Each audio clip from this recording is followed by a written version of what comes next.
Hi, I'm Daniel Findling with Findling Law and thedivorceguy.com. This is part of the Michigan Divorce Education Series on parenting time. We're going to discuss everything that you need to know about parenting time or visitation in Michigan. For our purposes, parenting time and visitation mean exactly the same thing, and it describes the frequency and duration each parent spends with a child. For example, Monday night with dad, Tuesday with mom. The three key learnings in this webinar is first to be able to point to the power, that is Michigan compiled laws. Where do we find the parenting time statute? It begins in 720.21, but really we're going to focus on MCL or Michigan compiled law 727.27a, which describes parenting time disputes and what factors that we look at.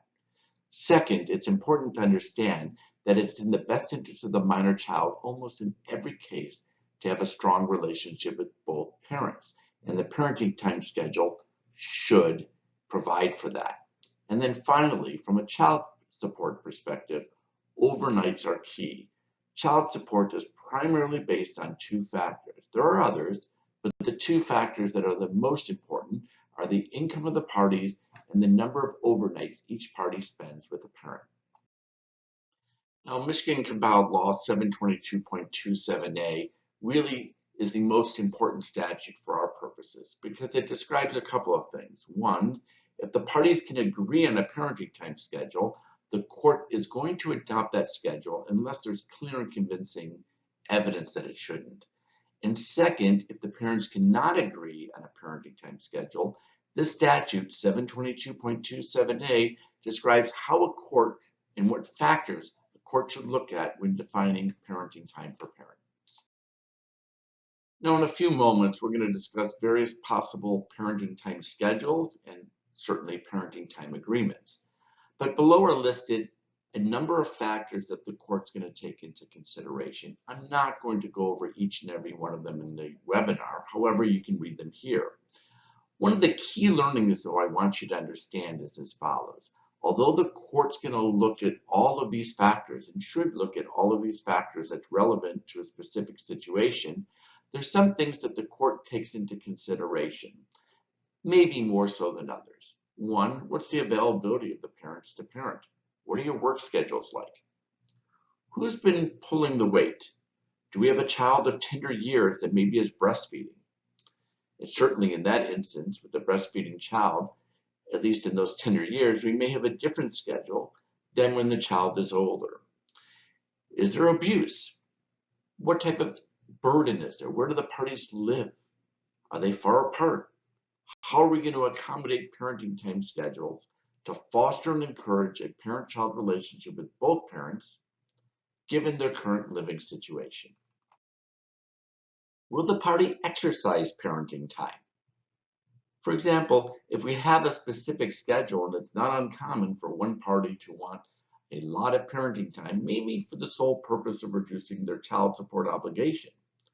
If they're not exercising it, it's a relevant factor and often plays a role in what the parenting time schedule would look like. What's important to understand, though, is that times have changed, and now the court almost starts with the assumption that equal parenting time is in the best interest of the minor child. However, a court will look at these factors in some cases where equal parenting time won't work for a number of reasons. Now, the most preferred equal parenting time schedule is what we call a 2-2-5-5 schedule, where one parent will either have Monday and Tuesday overnights, the other parent will have Wednesday and Thursday overnight, and then we alternate weekends. And if you can see at the chart, or what I call the parenting time bracket below, you will see that there's 2 days for mom in week 1, 2 days for dad in week 2, and then in week 1 and week 2, you have 5 days in a row for mom, and then 5 days in a row for dad. So 2-2-5-5 schedule. Now, in many circumstances, this is the most preferable schedule. However, the downside is that there is that 5-day block when there's overnights with just one parent. Why is it more preferable? Well, when we look at the next option, you're going to see that it's easier typically for all the parties if there's consistency. I always know that Monday and Tuesdays with mom, or Wednesday and Thursdays are with dad. Let's take a look at some other alternatives. So this is a common alternative schedule which eliminates the 5 overnights in a row. We call this a 2-2-3 schedule. Now, it's a little bit confusing because what we do is we alternate Mondays and Tuesdays with one parent, alternate Wednesdays and Thursdays, and then alternate weekends. So as you can see in this example, Monday and Tuesdays are with mom on week 1. On week 2, Monday and Tuesdays are with dad. That certainly can be a source of confusion for all the parties involved. But what it does do, it eliminates that 5 overnights in a row. Because we rotate Monday and Tuesday and Wednesday and Thursday, the maximum number of overnights in a row with one parent is 3, which is why we call this a 2-2-3 schedule. Now here's an obvious third example, week on, week off parenting time. Week 1 with mom, week 2 with dad, and we keep rotating.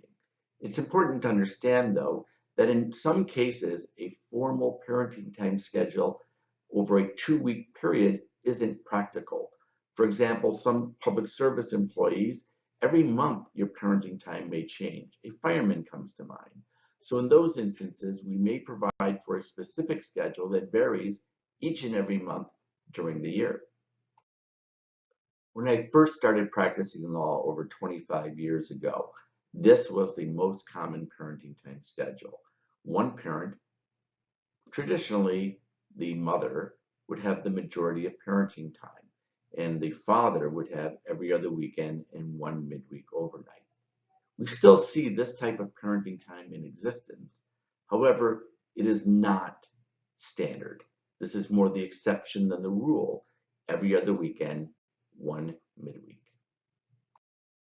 So once we have the parenting time bracket, what I will call regular parenting time, we have to look at, well, what about other parenting time? For example, holidays, summers, school breaks. Well, it's not uncommon for us to provide that regular parenting time will continue during the summertime, except each parent will have 2 weeks uninterrupted, consecutive or non-consecutive, so that they can spend extended time. Or we may provide for a very different schedule during the summer. What about holidays? It's not uncommon to alternate the holidays. Now, this is the more Judeo-Christian calendar, but for Muslims, individuals, and other faiths, we may find different holidays. And traditionally, what we do is we alternate these holidays on odd years and even years. There's really a Christmas Day carve-out that I want to talk about, and you'll see this on the next slide. For many families, spending Christmas is an important time in their lives, and they don't want to miss Christmas Day, and Christmas Eve for that matter, when the children are of tender ages. So this Christmas Day carve-out would be that even though one parent may have the first half of the Christmas winter break, we'll carve out Christmas Day. So maybe we'll have an exchange at 11 o'clock on Christmas Day, so that if it's your first half of Christmas, well, then the other parent will have Christmas Day at 11 a.m. maybe to the next morning. So both parents have that opportunity. And there's lots of different varieties to accommodate various religions and various family functions. For example, in some families, every Christmas Eve is spent at grandma's house, or whatever the case may be. We can modify the parenting time schedule to accommodate. Now, in addition to holiday and school break parenting time, it's not uncommon to have a different schedule during the summer months, or to provide each parent with an opportunity to spend a week or two uninterrupted so that they can spend, go on a family vacation or spend a longer period of time during the summer months when the children aren't in school. But there's some recommended provisions I'd like you to include, or at least to think about, in your parenting time agreement or in any parenting time order. First, that holiday, school breaks, summer parenting time, Mother's Day, Father's Day, these take precedence over regular parenting time. That is, if it's your weekend and the other person is awarded that holiday, the holiday prevails. Second, there'll be no make-up parenting time, that you reconvene your regular parenting time schedule as if it was not interrupted. And the reason being is we want to keep parenting time in sync. One weekend for one parent, the other weekend for the others, and that's really important if we have second families involved with different parenting time schedules. We want to make sure that they're in sync. The day of the overnight is the responsibility for the parent with the overnight. And also, regarding school assignments, if it's your parenting time, you're responsible for ensuring that the homework is done and assignments are turned in. Now, during your parenting time, it doesn't mean that the other parent is not the parent. They should be on call for unexpected matters and be able to help when necessary. In terms of pickups and drop-off, there's lots of complications that can take place, especially in circumstances of domestic violence.